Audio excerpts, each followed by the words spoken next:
Hello everybody, Dr. Draustinblanchon. I will teach you to be fit. In today's video, we are talking all about intermittent fasting. You are going to learn the basics of intermittent fasting, how it works to help regulate our metabolism and support our overall health. First thing, these types of fasting protocols, one of the most common methods is having a window period of eating for 8 hours. So you're fasting for 16 hours. You can structure it more in the morning time to be more prolonged fasted, or in the evening time before bedtime to be more fasted. More on this later. Another style of eating is going to be actually eating 5 days straight, however window period you want to be eating, and having 1 or even 2 days of completely fasted the whole time. You're not even eating during the day. Another type of fasting is going to be having 1 meal per day. Whether this is going to be more in the morning time, earlier afternoon, later afternoon, or evening time. I will go over later my experience with the 1 meal a day and how I recommend structuring it for specific body types, gender, age, etc. Now, I'm going to get back to the most common type of intermittent fasting and how you should break your fast. The most common method is going to be the 16 hours of fasting, roughly, and then 8 hours of eating. This is going to be the most common because it's more socially approved in today's society that will fit with your friends and your family and your loved ones. So, let's say you're going to be breaking your fast around 10 a.m. You're going to be able to be eating for 8 hours. So about till 6 p.m. to 10 a.m. you can have your eating window.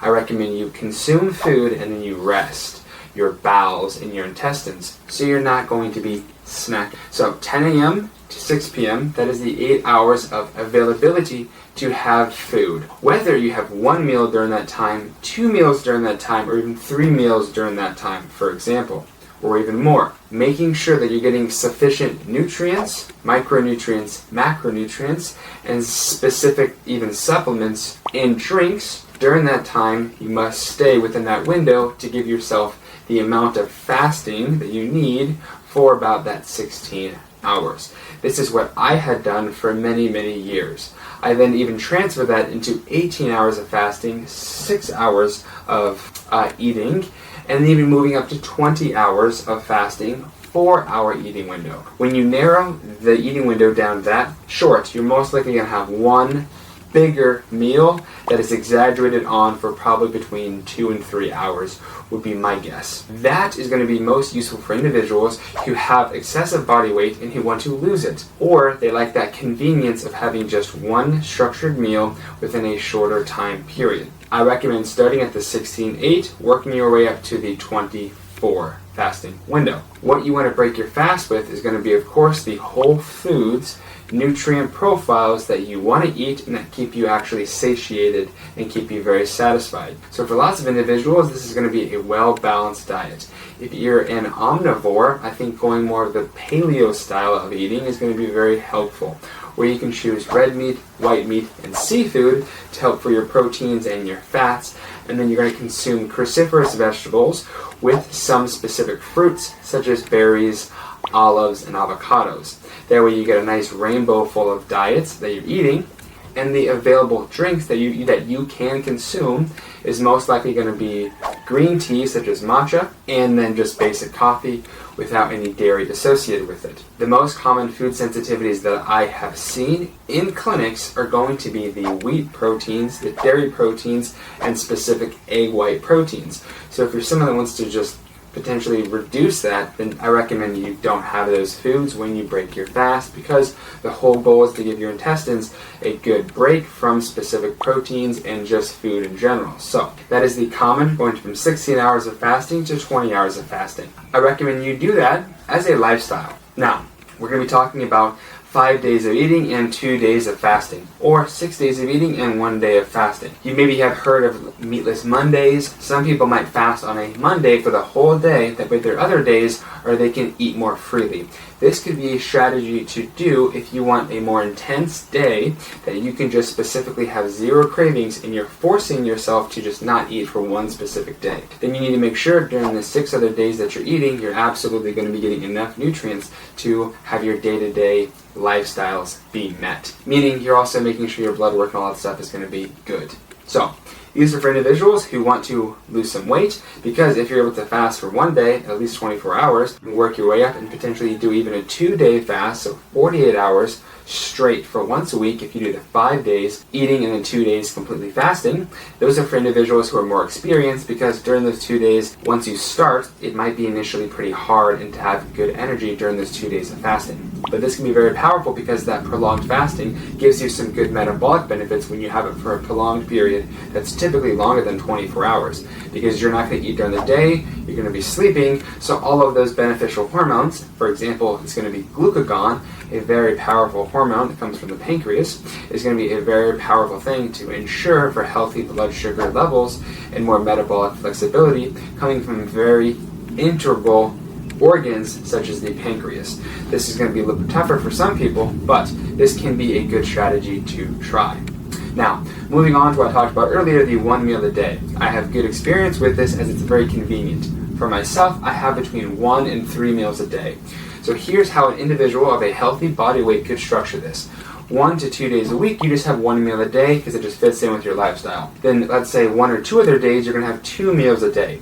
You might be eating between 11 a.m. and 1 p.m., and then you're going to be eating between 4 and 7 p.m. Most individuals are going to benefit from at least having an hour after they awake without eating, and then at least 1 to 3 hours before they're lying in bed to not have any eating.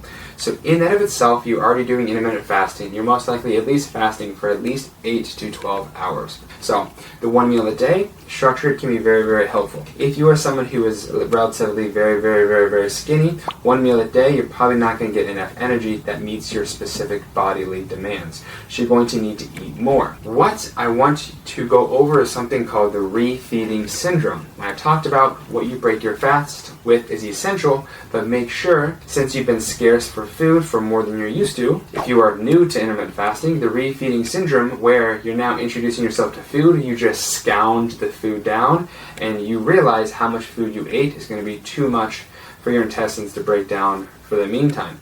So you must start to eat slowly but surely, and what you can do to help mitigate some of the refeeding syndrome is break your fast with, let's say, an amino acid protein shake, something that's pretty satiating that can bring your appetite down.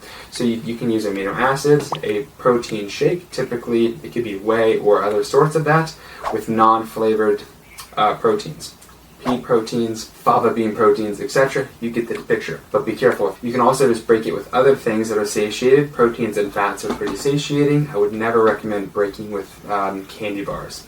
You know why you should not be doing that. Anything that might cause a hyperpalatability, meaning that you might have proteins, fats, carbohydrates, if you combine all of these things, they can actually amplify on each other to make you want to eat more and more and more. So I recommend to avoid the refeeding syndrome by just breaking your fast with satiating foods, doing it in a slow manner, and not being around a bunch of things that you just want to indulge in. That is going to be catastrophic if you break your fast with ice cream. You can get the picture of why you don't want to do that for the refeeding syndrome. Now I'm going to be recommending now exercising when you are fasting for most individuals is going to be completely fine. Where people can go astray with this is that they do this 6-7 days a week, they're exercising always fasted.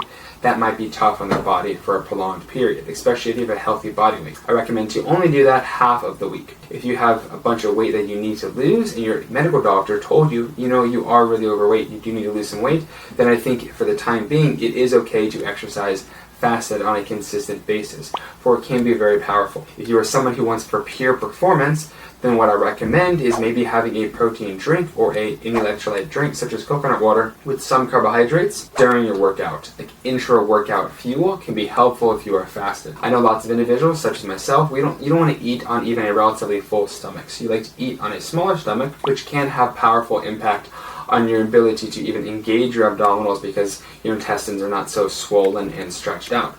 I found that to be very useful for helping to maintain six-pack abs year-round. Training fasted, such as ab workouts fasted, is very, very, very helpful for that.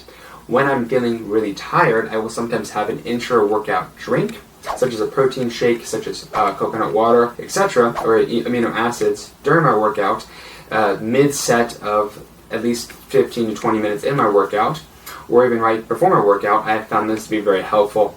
And it does technically break your fast, but it's most likely pretty minimal strain on your intestines because it's a liquid.